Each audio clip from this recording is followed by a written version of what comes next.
Oi, eu sou a Dani. Tudo bem? Eu sou a Delane. Olá, eu sou a Adriana. Você está ouvindo o podcast Ginga Language. Seja muito bem-vindo. Esse podcast é um projeto independente criado por 3 mulheres nativas brasileiras voltada para o ensino de português como segunda língua.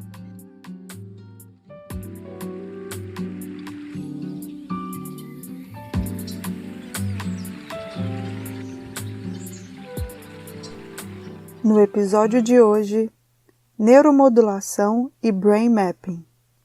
E o convidado do dia é o Igor Tchaikovsky.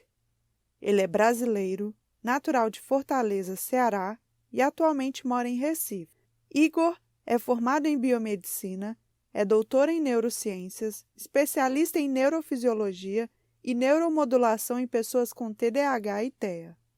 Atua como neurocientista e é sócio e pesquisador da clínica Somar Neutro. Seja muito bem-vindo, Igor Tchaikovsky.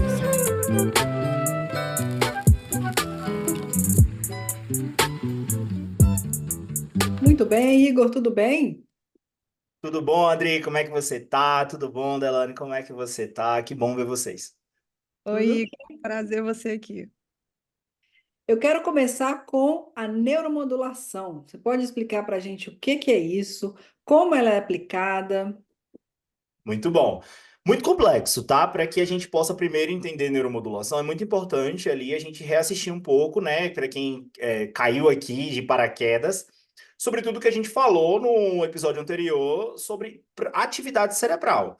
Então, a priori, a resumo, é entender que o cérebro da gente, a gente tem várias áreas que se comunicam entre si e que tem vários circuitos que estão envolvidos no comportamento. Quando a gente fala dos circuitos cerebrais, a gente fala basicamente dos neurônios, né? Aquelas células que se comunicam umas com as outras para conduzir informação. Por que é importante entender isso, Adri? Porque os circuitos cerebrais, eles processam informação para comandar o nosso comportamento. Então, quando a Delane está prestando atenção no que o Igor está falando, a Adri está bem quietinha na cadeira, ela está fazendo um processamento cerebral em alguns circuitos. Por exemplo, a Delane, de funções executivas, ela está conseguindo se concentrar no que eu estou falando.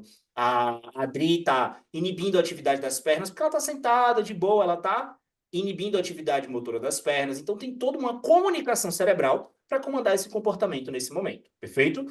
O que acontece?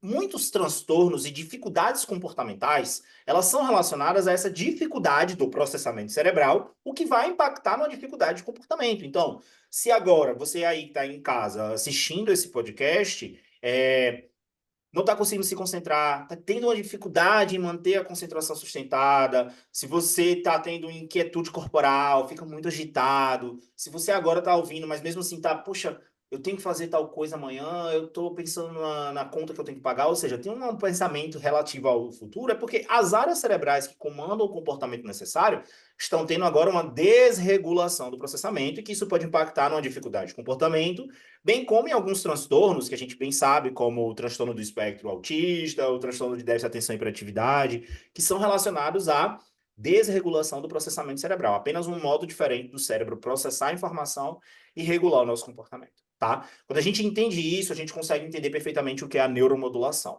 Porque, como o próprio nome já diz, neuromodulação. Ela vai fazer o quê? Uma mudança, uma modulação da atividade cerebral. E que, consequentemente, isso vai se reverberar em melhoria do funcionamento cerebral e, consequentemente, melhoria do funcionamento do comportamento.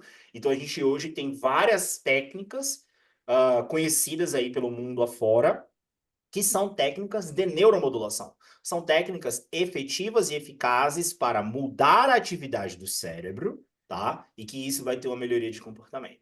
Então, por exemplo, muito conhecida e muito estigmatizada na década de 80, na década de 90, é a eletroconvulsoterapia. Então, por exemplo, é colocado ali 2 pads, né, que causam uma corrente elétrica, um choque que vai mudar a atividade elétrica dessas células que eu falei, dos neurônios. Então, a eletroconvulsoterapia, ela foi muito estigmatizada, por quê? Porque, de fato, na década posterior ali, nos anos 80, ela era utilizada como punição em alguns ali manicômios, casas psiquiátricas. Qual é o ponto? Atualmente, a gente tem muito boas evidências de que a eletroconvulsoterapia ela tem uma eficácia muito boa para casos específicos, como algumas epilepsias, depressão maior, alguns casos de esquizofrenia podem se beneficiar maravilhosamente bem dessa eletroconvulsoterapia, sendo que hoje existe todo um guideline muito bem trabalhado para que pessoas se submetam a esse tipo de intervenção.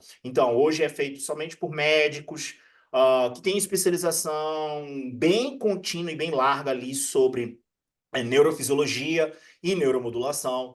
É feito em leito de semi-UTI, o paciente está anestesiado, então ele não sente aquele incômodo mais. A eletroconvulsoterapia faz o quê? Esses choques, eles mudam a atividade dos neurônios nas áreas essenciais, como áreas do funcionamento executivo, e, consequentemente, a pessoa vai ter um benefício comportamental. Então, para esses casos, por exemplo, de depressão maior, como eu citei, tem uma aplicabilidade muito boa. Aqueles pacientes que tomam a medicação para depressão, fazem psicoterapia e mesmo assim não impulsionam, não melhoram, são os pacientes com a chamada depressão refratária e que precisam se submeter. Então, algumas pessoas podem ser conduzidas ali para técnicas como essa, como eu citei. Uma outra muito conhecida e que talvez vocês já devam ter visto por aí, é de pessoas que têm acidente vascular encefálico, o AVC, né, o acidente vascular cerebral.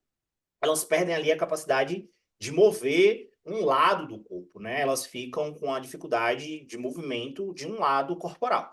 Qual é o ponto? Existe uma técnica chamada Transcranial Magnetic Stimulation, que é TMS no inglês, mas no português é estimulação magnética transcraniana. Nesse paciente é colocado uma bobina que gera um campo magnético, e esse campo magnético ali nas áreas cerebrais, principalmente as áreas motoras, vai estimular a atividade das áreas que sofreram dano, sofreram uma lesão por causa do acidente vascular cerebral. E aí, estimulando isso, você pode ter um aumento de neuroplasticidade, ou seja, os neurônios que ainda estão bons, vivos nas áreas, ao lado das áreas que morreram, começam a comandar aquela área. Então, a TMS é uma técnica complementar a pacientes com acidente vascular cerebral, que vai potencializar o desenvolvimento desse paciente associado à fisioterapia. Então, essa técnica de neuromodulação vai modular a atividade elétrica dessas áreas, para que o paciente tenha uma reabilitação motora mais impulsionada quando comparado com pessoas que não fizeram. Esse é um exemplo de técnica que é muito, muito difundida, então quem quiser ir pesquisar pode botar. Estimulação magnética transcraniana, já existe todo um guideline dentro do Brasil, fora do Brasil. Existem outras técnicas, como a estimulação transcraniana por corrente contínua, ou Transcranial Direct Continuous Stimulation, que é TDCS. E essas técnicas também botam eletrodos ali que visam estimular a atividade do cérebro, potencialmente para casos de melhoria de atenção, casos de melhora do funcionamento executivo. É muito utilizado essa técnica que eu estou citando agora, para casos de TDAH, para crianças que querem melhorar a concentração, mas ainda não têm um diagnóstico fechado, porque a dificuldade de concentração pode ser impactada por N fatores. A gente também tem uma técnica conhecida como neurofeedback, né? Que, como o nome já diz, feedback é dado à pessoa o retorno em tempo real de como é sua própria atividade cerebral. Então, o neurofeedback, ele cresceu muito nos últimos anos, com muitas pesquisas e com evidências bem bacanas e bem robustas para pessoas com TDAH, para pessoas com melhoria, com dificuldade no funcionamento executivo. A gente tem evidências do neurofeedback que também se aplica muito bem à epilepsia, para pacientes com epilepsia refratária. Então, a gente tem toda uma aplicabilidade muito bem difundida. Então, a neuromodulação é isso. São técnicas que visam mudar a atividade cerebral, né, de forma direta, ou seja, está intervindo diretamente no processamento da atividade do cérebro e que, consequentemente, isso vai se reverberar em comportamento. Então, por isso que a gente precisa entender como funciona o processamento do cérebro, dos circuitos, como que eu posso agora estimular esses circuitos para ter um melhor processamento cerebral, tá? Basicamente é isso. E quais são as mais promissoras, né? Quais são as técnicas mais promissoras? Porque quando a gente pensa, às vezes, em evolução, em coisas mais promissoras, a gente pensou no chip cerebral. Boa, e eu imagino que por aí, pelo lado de vocês, né, na América do Norte, muito se fala sobre isso, graças a um dos maiores bilionários do mundo, né, que está investido bastante nessas questões dos chips cerebrais. Bom, Quando a gente fala de promissor, a gente está falando de uma intervenção que tem uma boa publicação científica, tem um bom peso científico, e que essa intervenção ela tem uma boa aplicabilidade para a clínica, para a população. Por isso que ela se torna promissora, porque ela vai ajudar as pessoas ali no desenvolvimento dela, ela tem uma aplicabilidade.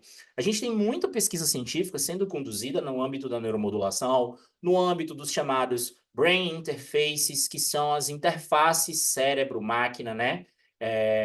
Nas questões dos implantes cerebrais, a gente tem muitas pesquisas que estão sendo constantemente conduzidas, mas que muitas dessas pesquisas ainda têm ali um cunho de base para entender qual é o mecanismo por trás, qual é o melhor implante, qual é o mais biocompatível, o que tem a melhor aplicabilidade. Então, assim, recentemente saiu uma pesquisa muito bacana que foi ali na Espanha, depois eu até posso me recordar a universidade, mas é de um grupo que pesquisa sobre pacientes com paraplegia.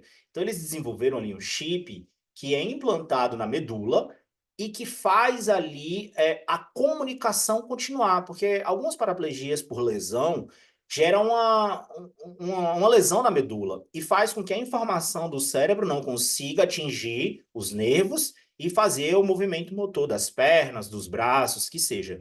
Então, esse tipo de chip, ele é muito promissor, mas ele tem ali casos específicos a serem aplicados. São para lesões muito bem feitas, então tem que ter todo um chip que vai ser biocompatível. E aí, os dados que foram publicados agora no final do ano passado, se eu não estou enganado, foram 19 pacientes que recuperaram os movimentos da perna e utilizaram esses chips. Então, esses chips faziam com que a comunicação da atividade do cérebro conseguisse ali fornecer a passagem do que era da medula para os membros, né, para os nervos que estavam inervando ali o membro. Então, é um chip que é um implante. Isso é um tipo de neuromodulação que vai continuar a informação da atividade cerebral e, consequentemente, o indivíduo vai ter uma melhoria da reabilitação motora, né? Isso é altamente promissor, né, para esses casos. Quando a gente fala agora das neuromodulações para o sistema nervoso central, o encéfalo, o cérebro, a gente está falando de técnicas que tem as técnicas invasivas, por exemplo, eu citei as técnicas não invasivas, né? Eletroconvulsoterapia, estimulação magnética transcraniana. Você não precisa fazer uma cirurgia na cabeça da pessoa para poder fazer nada. É só colocar uma coisa que vai estimular. Esse estímulo é suficientemente forte para ultrapassar o crânio, a pele e chegar ali dentro do cérebro. Muitas pessoas estão apostando muito nas chamadas Deep Brain Stimulations, que são as estimulações profundas do cérebro. O que é essa Deep Brain Stimulation?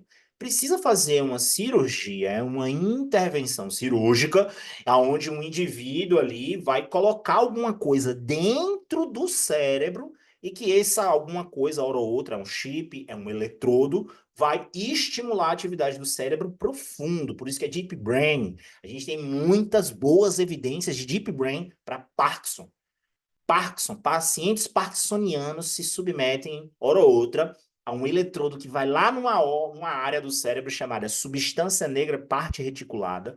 Essa é a área que morre no Parkinson. Neurônios de dopamina morrem. E aí o indivíduo perde a capacidade de regular os movimentos finos, porque é essa área que faz essa regulação. E aí o cara coloca um eletrodo bem fininho que vai lá, numa cirurgia, e aí esse eletrodo é acoplado a um eletrodo aqui fora. Tem aí, quando o médico liga esse estimulador, é um estímulo que vai simular a atividade dos neurônios dopaminérgicos, e aí o indivíduo vai recuperar a capacidade de fazer os movimentos finos. E isso é uma técnica muito bem promissora, né? Tem toda a dificuldade, porque o paciente é um idoso, hora ou outro, o Parkinson, quando chega nesses estágios maiores, é um paciente já ali de terceira idade, que tem ali umas dificuldades maiores em passar por esse processo pós-cirúrgico. Então, assim, tem todo o porquê de fazer isso. E aí, com esses adventos da tecnologia, muito se surgiu no boom, né, dos chips que podem ser implantados na atividade do cérebro.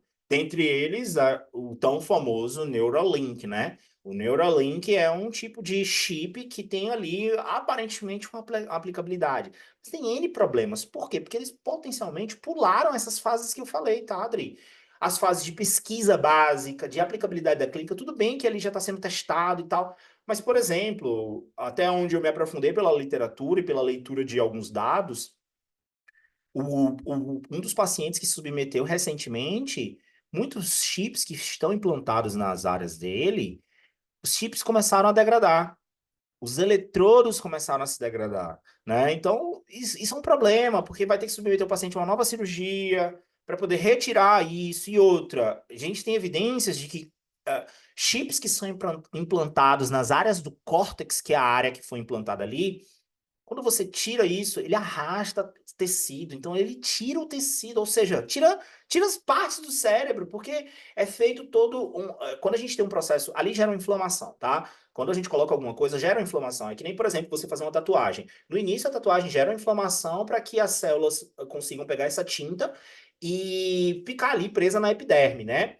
Mas gera uma inflamação local. Mesma coisa que acontece no cérebro. Então, algumas células encapsulam esses eletrodos que são implantados. Então, quando você tira isso, você tira o tecido também, né? A gente tem evidências disso em modelos animais e tal. Isso é muito antigo. Então, qual é o ponto? Entender a aplicabilidade disso, entender o que é ser promissor nessas áreas. Uma das áreas muito promissoras são os modelos não invasivos, onde você capta a atividade do cérebro. Então, a gente entende como é o cérebro da Delaney. É feito um brain mapping, um mapeamento cerebral, para entender as áreas e o funcionamento do cérebro dela. E aí eu utilizo uma coisa não invasiva, que é o EEG, o eletroencefalograma, que é aquele... Quem já viu ali um dos seriados muito famosos, eu nem sei se eu posso citar nomes aí, né?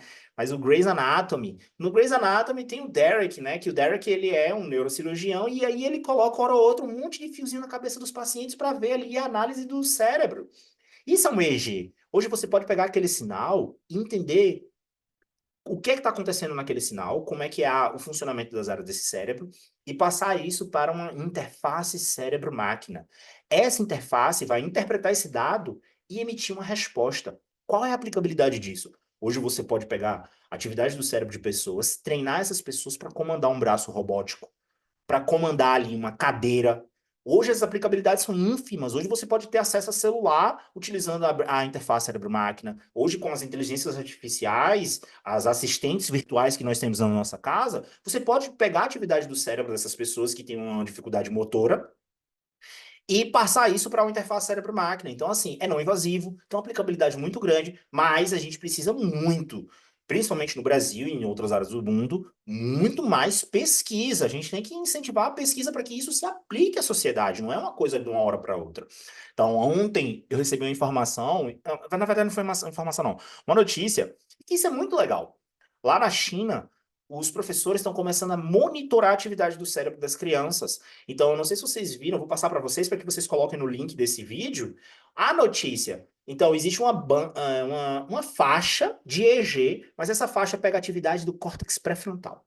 Por quê? Porque é possível mensurar a atividade do cérebro. Isso é um tipo de brain mapping, desculpa, muito simples, que vai medir a atividade das áreas de funções executivas e o professor pode monitorar isso numa tela para saber se de fato a criança está tendo um bom processamento das funções executivas e, consequentemente, boa atenção durante a aula, bom controle inibitório, boa atividade de memória de trabalho, se aquele cérebro está funcionando da melhor forma. Porque ali o professor pode começar a intervir. Intervir como? Melhorando o programa de ensino, mudando a forma do estímulo da aula, para que essa criança seja ali inserida num ambiente mais acessível para isso. Isso é um tipo de interface. Isso é um tipo de utilização promissora de mensurar a atividade do cérebro. A aplicabilidade disso é ínfima, né? Assim, a gente tem aplicabilidades inúmeras hoje que podem ter ali um ar muito promissor dentro do mercado e dentro das intervenções que são baseadas em evidências para a sociedade. Perfeito. Agora eu gostaria que você explicasse para a gente, Igor, o que é brain mapping?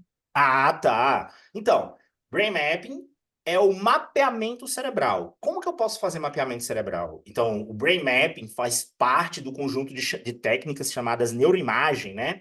Então, hoje na neuroimagem a gente sempre tenta lembrar das técnicas que tiram fotos do cérebro, propriamente ditas. Então, a ressonância magnética é um tipo de imagem do cérebro, né? Então, hoje a gente teve aí também uma evidência muito boa da ressonância magnética mais potente do mundo. Ela tirou fotos do cérebro absurdas. Eu não sei se vocês chegaram a ver, que ela é de uma máquina de 7 Tesla. Ela pega uma imagem do cérebro com como que fala? Com uma alta taxa de visibilidade das áreas cerebrais. Então, assim, é absurdo a imagem da ressonância magnética.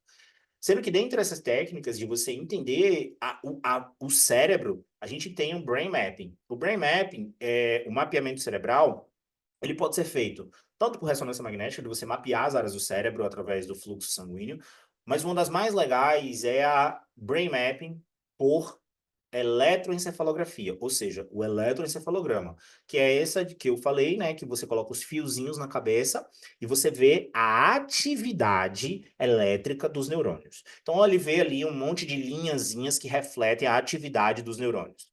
Existem hoje programas que são programas muito bem consolidados que identificam essa atividade e mensura a frequência de comunicação dos neurônios. E, cara, isso é sensacional. Porque a comunicação dos neurônios reflete aquilo que eu falei lá no início.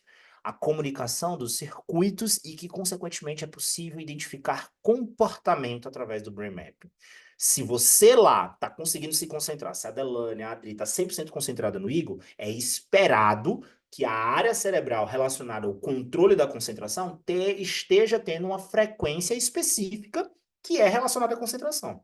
Se nesse momento a gente estivesse fazendo um brain map na Delane e hora ou outra ela ficasse pensando, meu Deus, o que esse cara tá falando? Não tô conseguindo me concentrar. Estivesse pensando, sei lá, na morte da bezerra, a área de concentração estaria tendo um outro tipo de comunicação cerebral, o que se correlaciona com desatenção.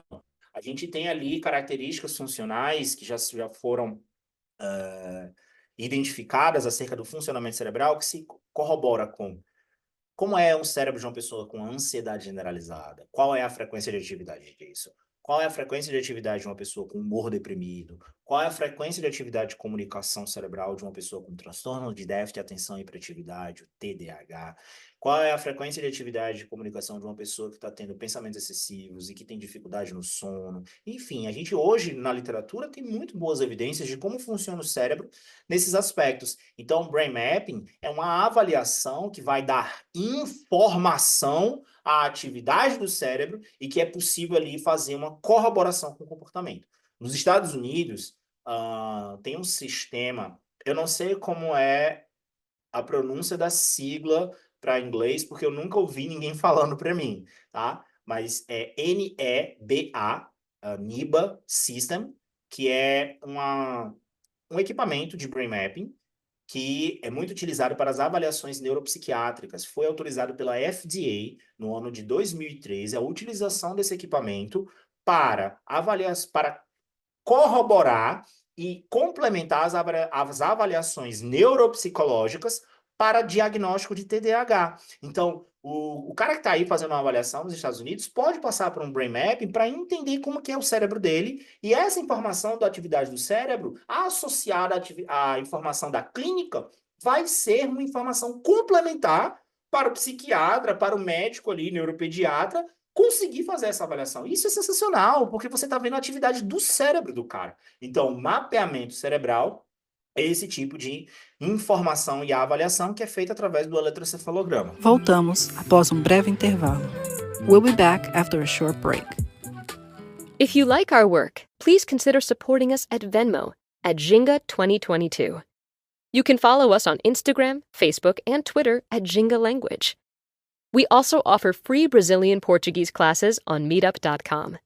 And if you're interested in having classes with us, or if you have any comments or questions, please contact us at jinga.language@gmail.com. Thank you for listening. E esse mapeamento pode ser feito por qualquer pessoa? Por que eu pergunto isso? Porque eu fico imaginando quem está nos escutando, eu quero fazer. Já, todo mundo querendo fazer, todo mundo querendo saber o que acontece na cabeça deles. A gente precisa passar por um mapeamento antes, né? Beleza. Algum médico antes. Primeiro tem que entender o seguinte, o que é que funciona hora ou outra para quem está aí na área de vocês, na América do Norte, pode funcionar completamente diferente para quem está aqui na minha área, na América do Sul, por causa das legislações, tá? Então é importante entender primeiro esse ponto. Então, nos Estados Unidos, sim, muitos psiquiatras e alguns pessoas que fazem, os psicólogos, neuropsicólogos que fazem os diagnósticos de TDAH ou de outros transtornos, podem solicitar o mapeamento cerebral. E às vezes existem clínicas dentro aí que fazem também, na própria clínica o cara já vai fazer, já vai solicitar para você fazer o mapeamento cerebral quando você está numa investigação de alguma coisa.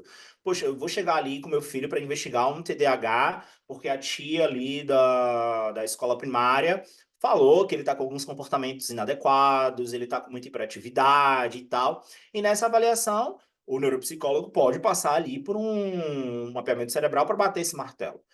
Primeiro, no Brasil isso funciona de forma diferente, né? Primeiro que entender que o diagnóstico para alguns transtornos, ele é clínico, né? Ele é clínico, ou seja, se eu vejo a Adri, 6 aninhos, super hiperativa, não para quieta, correndo de um lado para o outro, não consegue prestar atenção na tia, o relato do colégio já fala tudo isso, não existe uma necessidade de fazer um mapeamento cerebral, porque o dado clínico está muito evidente, e aí ele pode fechar esse diagnóstico. Mas qual é o ponto? Aquelas pessoas que ficam aquela dúvida, será que de fato é? Então, entender o que é um dos maiores preditivos para muitos psiquiatras no Brasil indicarem o mapeamento cerebral. Claro que ainda tem gente que, não vale a pena, vamos só fazer a avaliação clínica. Mas por que hoje a gente tem tanta gente recebendo diagnóstico de forma errônea? Por que a gente tem tanto adulto investigando as coisas por causa dessas características que ficam ali muito limítrofe, né? E aí, há muito no Brasil, muitos neuropsicólogos e psicólogos que conhecem o potencial do mapeamento podem solicitar. Ele pode solicitar para que a pessoa faça na investigação. Mas eu já recebi sim na clínica, para que, como vocês devem ter comentado, eu sou sócio de uma clínica de neuromodulação dentro do Brasil. Já recebi sim gente que ouviu falar sobre mapeamento, não questionou o médico, não questionou nada e foi lá fazer, porque ele queria se identificar. E a partir do relatório sobre o mapeamento cerebral, do que tem nessa pessoa, do que tem na Delane ali que ela chegou e quis fazer essa avaliação, vai ser ali um interrogatório do que está acontecendo comigo, que eu estou tendo essa dificuldade de comportamento, para que eu possa levar para o psiquiatra. Então, do Brasil, qualquer pessoa pode solicitar, mas é muito comum a gente receber solicitação de psiquiatras que conhecem o Brain Mapping. Outros falam, já ouvi falar que não, isso não existe, isso não tem evidência, porque ali é a avaliação clínica, porque eles são tão fadados aos manuais de doenças psiquiátricas e diagnósticas que eles não compreendem o porquê desse complemento. Então, por isso que a gente tem essa característica de dizer que o Brain Map é uma avaliação complementar. Ela vai te dar mais informações do que está acontecendo na sua atividade cerebral e que essas informações podem ser muito mais corroborativas a toda avaliação neuropsicológica, a toda avaliação psicológica do indivíduo durante uma investigação de alguma coisa, entende? Então, a gente tem que entender essas questões primeiro para quê? Poxa, será que eu posso fazer mapeamento? Pode. É muito raro você encontrar pessoas que fazem mapeamento ali abaixo dos 5, 6 anos de idade, porque o cérebro está em desenvolvimento na criança, nas evidências, quando você vai ver o que tem ali na literatura, não tem muito estudo com criança de 3, 4, 5 anos ali, caracterizando o que acontece no cérebro, porque alguns comportamentos acontecem para todas as crianças, não é só uma criança que tem transtorno que vai ter desatenção, a desatenção acontece naturalmente, porque a criança está desenvolvendo o cérebro, a gente comentou isso no episódio passado. Então, é importante entender primeiro por que eu estou buscando isso e será que eu tenho uma necessidade de fazer mesmo? Se eu já estou com o martelo batido, se eu já tenho o diagnóstico fechado?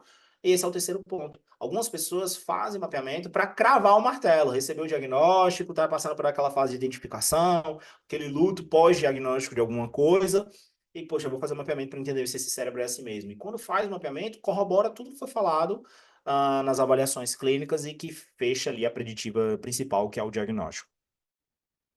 Ótimo. E também eu fico pensando que quando a gente fala sobre chip, que é o que eu tinha falado antes, como a gente fala sobre algum tratamento invasivo, a gente pensa também nas possibilidades dos efeitos negativos, né? E também eu imagino que há uma resistência ali da população em geral quando se fala de coisas invasivas, de chip, de várias possibilidades aí de dar errado, vamos falar assim. Veja, quando a gente fala de efeitos negativos, a gente tem que entender que princípio básico da farmacologia.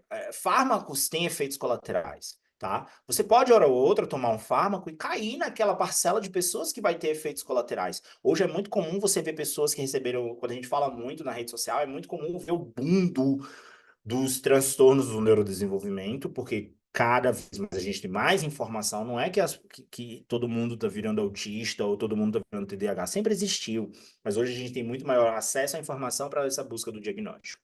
Quando a gente fala dessas questões, a gente tem ali um grupo de parcela de pessoas com TDAH que vai tomar os psicoestimulantes, tendo TDAH, e vai ter um efeito colateral. Ela vai potencializar efeitos colaterais relacionados à dificuldade no sono, aumento da ansiedade, e não vai ter o efeito esperado. Os fármacos causam isso, tá? Quando a gente fala da neuromodulação, tem neuromodulação que pode causar efeitos colaterais. Por exemplo, aquelas que eu citei, elas podem ter sim um efeito colateral, tá? Por exemplo, o TMS. O TMS, o que você sente? Aquela bobina que fica tec-tec.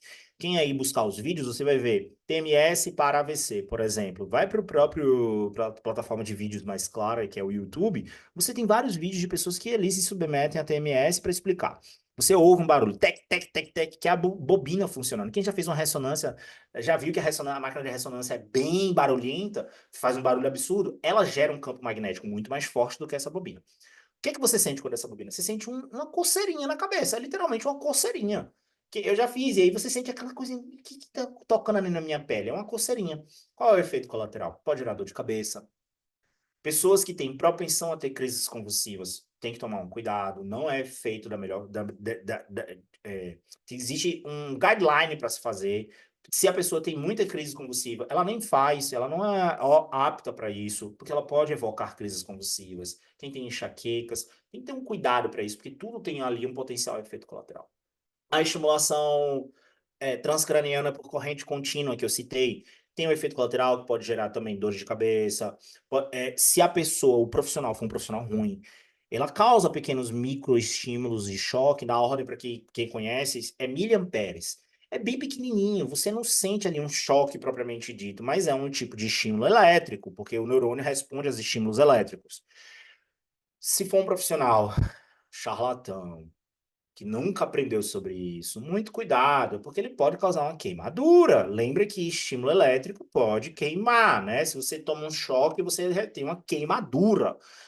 Então, assim, existe toda uma preditiva legal para se fazer isso. Então, tudo tem esses efeitos. Quando a gente fala, por exemplo, do neurofeedback, pode gerar fadiga, pode gerar cansaço excessivo, e se você tem uma facilitação para ter evocação de crise convulsiva, evocação de enxaqueca, no neurofeedback é utilizado estímulos visuais também, então ele pode evocar isso. Então, por isso que os profissionais têm que passar por especializações e treinamentos muito específicos para falar dessa questão. Se a gente fala dos chips, a gente fala de efeitos colaterais relacionados a... É uma cirurgia. Toda cirurgia envolve risco. Seja feita uma cirurgia simples ou uma mais complexa, você pode vir a óbito. Você assina um termo sobre se fosse submeter a isso, né? Sobre aquela Deep Brain Stimulation que eu falei, ou, por exemplo, a Neuralink, que tem que colocar um eletrodo ali na área específica. Pode acontecer dos eletrodos terem rejeição. Como eu comentei, se tiver rejeição vai gerar uma inflamação, o paciente pode ter uma sepse, tomar antibiótico, tem que tomar um baixador da imunidade para ele poder ter uma melhor estabilidade. Então, tudo tem um risco específico para isso. Tem que entender se esses riscos estão acima dos benefícios. Se os benefícios forem muito baixos, para que vai fazer? Qual é a aplicabilidade? Agora, quando os benefícios superam riscos, o médico pode sugerir fortemente para você fazer isso, né? Essa estimulação. Por exemplo, no caso específico da TMS, que é a estimulação magnética, estimulação magnética por estimulação transcraniana magnética. Poxa, é um paciente com AVC. Não está conseguindo fazer a reabilitação motora física. O cara com AVC pode desenvolver diversas outras coisas. Tem muito paciente com AVC com humor deprimido, por causa do evento que aconteceu. O cara tem outras dificuldades ali. Poxa, qual é o benefício para ele da fazer a TMS? Enorme. Mas se é um paciente que já teve diversas comorbidades, está indo para muito estado avançado, então você tem que entender se esse benefício supera esse risco, né? No caso de depressão maior para a eletroconvulsoterapia que eu citei, que é muito estigmatizada, mas tem muito boas evidências. A pessoa, tem um caso muito famoso de uma mulher que foi publicado em um artigo na Nature, é a pessoa que já fez vários tipos de tratamentos, faz a psicoterapia, toma N milhares de medicações, já teve potencial ideação suicida, já tentou vir a tirar, executar o ato. Poxa, essa pessoa precisa de fazer alguma coisa. Essa é uma pessoa chamada depressão refratária, ela tem que se submeter a uma técnica que vai potencialmente potencializar tudo isso. Ela não responde mais aos tratamentos convencionais. Então, o benefício dela fazer a eletroconvulsoterapia é muito maior do que os riscos que ela vai correr. Então, entender essas variáveis são essenciais para que a gente consiga entender que tudo vai ter potenciais efeitos colaterais, mas que esses efeitos colaterais podem ser mínimos e graças ao profissional que estudou toda a técnica, ele vai ser minimizado ao extremo. E que implantes, chips, têm um peso de risco muito excessivo. Por exemplo, a rejeição pode causar uma inflamação exacerbada, um processo inflamatório exacerbado, o paciente via óbito por sepse. Né? E aí, assim, tudo envolve esses riscos específicos que têm que ser muito bem estudados e muito bem comunicados a quem vai fazer determinada estimulação. E eu quero saber em que áreas da saúde ou da neurociência você vê o potencial da neuromodulação e também do brain mapping como avanços significativos. Hoje é muito comum a gente ver dentro das áreas, porque a neurociência ela banha todas as áreas, né? Então, esse é o diferencial da neurociência. Por exemplo, eu citei a questão na educação. Um professor pode monitorar as atividades cerebrais, as áreas cerebrais do aluno, para entender o que está acontecendo no cérebro desse aluno que está gerando ali a desconcentração desse aluno, né? Qual variável tem uma relação direta com isso? Esse é um tipo de mapping para a educação. Na educação também eu desenvolvo uma pesquisa científica aqui na cidade, onde a gente utiliza o mapeamento cerebral para mapear o cérebro de crianças e adolescentes da rede pública do estado, caracterizar e identificar os casos de ansiedade e depressão nesse público jovem que vem aumentando muito o número de casos. A OMS já relatou isso, que o caso de ansiedade e depressão em jovens adultos e adolescentes é muito alto. E a gente tem índices que são alarmantes, para que vocês tenham noção, índices de ideação suicida e de suicídio entre adolescentes vem aumentando muito. E adolescentes ali entre 13 e 14 anos, graças ao bullying, graças à ansiedade, graças ao humor deprimido. Eu desenvolvo uma pesquisa em parceria com a Universidade Federal de Pernambuco, eu sou orientador de alguns alunos de doutorado. A pesquisa é coordenada por uma professora incrível, professora doutora Rosana Ximenes, e em parceria com o governo do estado, que para caracterizar isso. Então, isso é uma aplicabilidade do Brain Mapping. Pesquisa para identificar essas atividades nos adolescentes. Quando a gente vai para a clínica, a gente tem ali equipamentos simples que visam melhorar relaxamento, visam melhorar a capacidade de concentração do indivíduo. A gente tem ali umas bandas, eu não sei se eu posso citar, será que eu posso citar o nome de uma? É uma marca. Vai para o Google e coloca Muse, M-U-S-E, Muse, Headband. E aí você vai ver uma bandazinha, uma faixinha, que tem eletrodos que medem a atividade cerebral, você bota isso no aplicativo de celular, e aí você consegue através do reforço de condicionamento operante, melhorar o funcionamento cerebral relacionado a relaxamento. Isso é absurdamente aplicável para casos de pacientes com ansiedade. Para crianças, para adolescentes melhorarem até a qualidade do sono, melhorar essa questão da meditação. A meditação e o mindfulness são evidentes e evidências muito boas de que eles melhoram o processamento cerebral, induzindo relaxamento e podem ser utilizados como técnicas de higiene do sono. Então a gente tem essa aplicabilidade dessas bandas, dessas headbands, né? Dessas faixinhas de EEG, é um tipo de EEG que faz um brain map bem simples, como eu comentei. Para saúde, então, para casos de reabilitação motora, para casos específicos de AVC, como eu comentei, né? A gente tem aplicabilidades da interface cérebro-máquina, que é o brain mapping, a neuromodulação se aplica muito, mas atualmente a gente vê um número absurdo de busca de neuromodulação por indivíduos ali que têm transtorno de déficit de atenção e hiperatividade, que é o TDAH, por pessoas com transtorno do espectro autista, que é o autismo, né, por pessoas que têm essa neurodivergência e querem melhorar a atividade do processamento cerebral e que para ter uma melhoria do comportamento.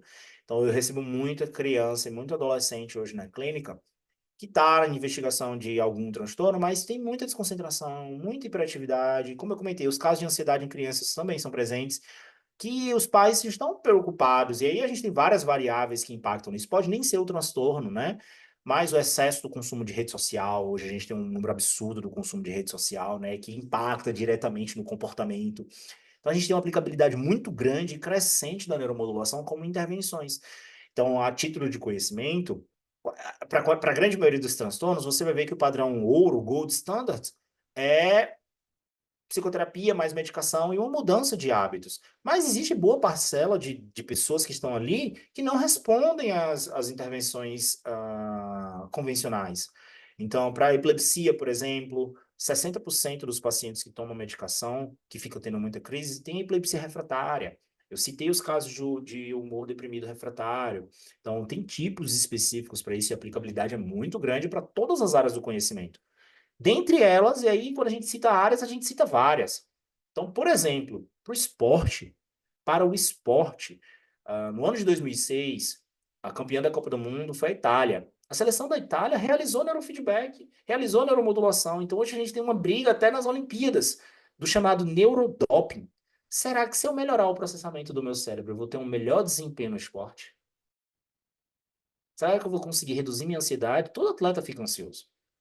Será que eu vou reduzir dormir melhor, melhorar minha qualidade de sono no pré-prova? Imagina como é a mente de um jogador, o cérebro de um jogador, de um atleta de alto nível. Se ele está na final do campeonato mundial, na final das Olimpíadas, é óbvio que ele vai ter um mínimo de ansiedade. Isso é inerente ao comportamento humano. E aí, hoje, a neuromodulação se aplica para o esporte.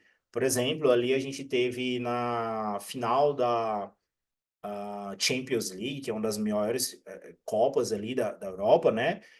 Maior liga da Europa, não Copa, maior liga. Ah,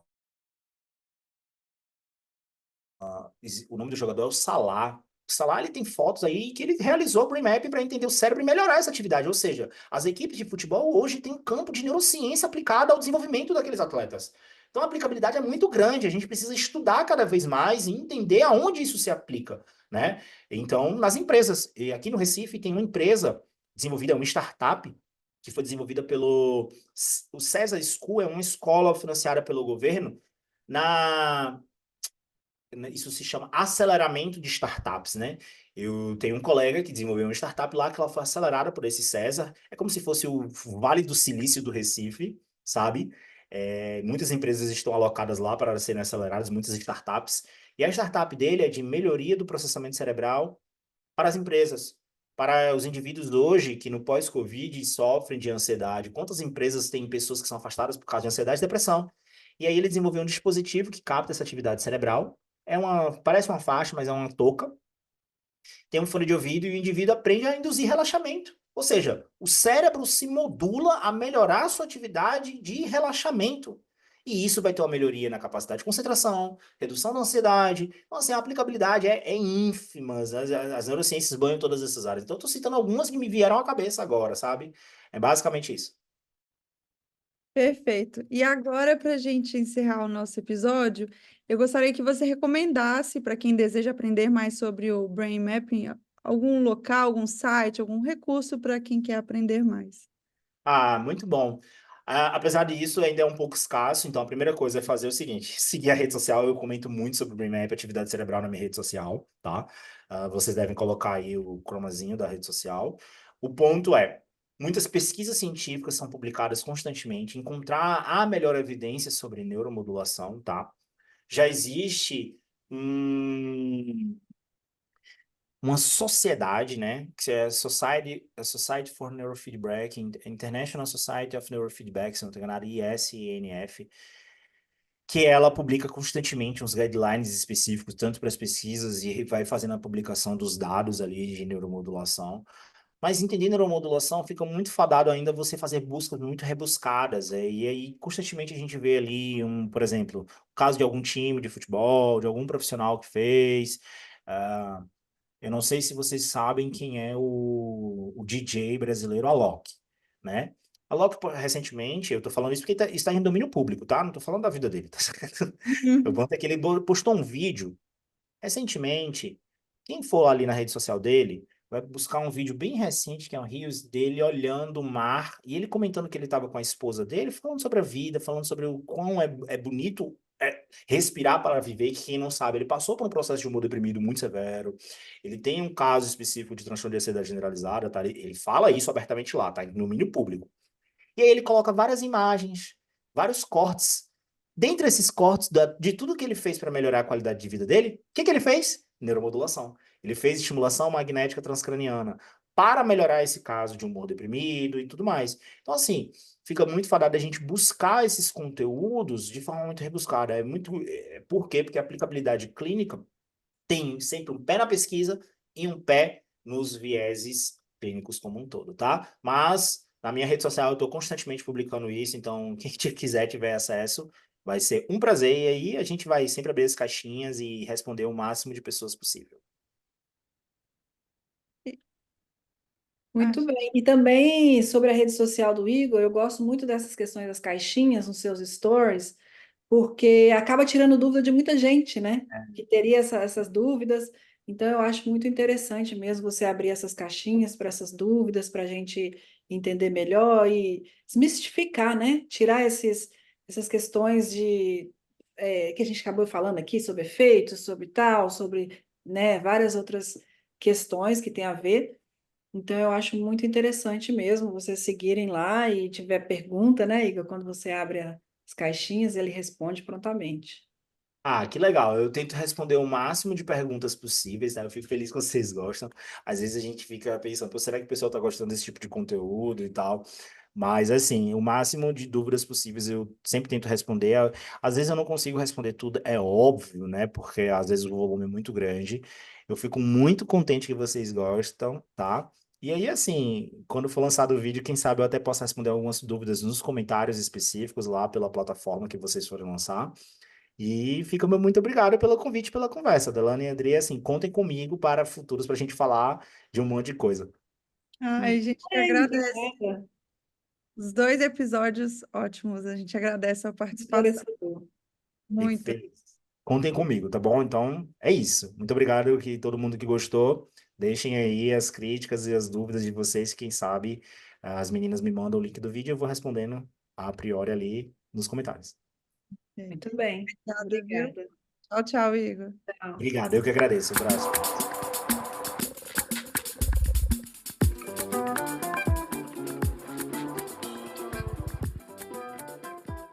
E estamos chegando ao fim deste episódio. Os links mencionados nessa entrevista estão na descrição. Agradecemos a todos os ouvintes pela companhia e pelo apoio. Se você gostou desse episódio, siga o podcast e indique aos amigos. Siga a gente também nas nossas redes sociais, @gingalanguage, porque tem muitas dicas legais por lá. Até mais, gente! Tchau!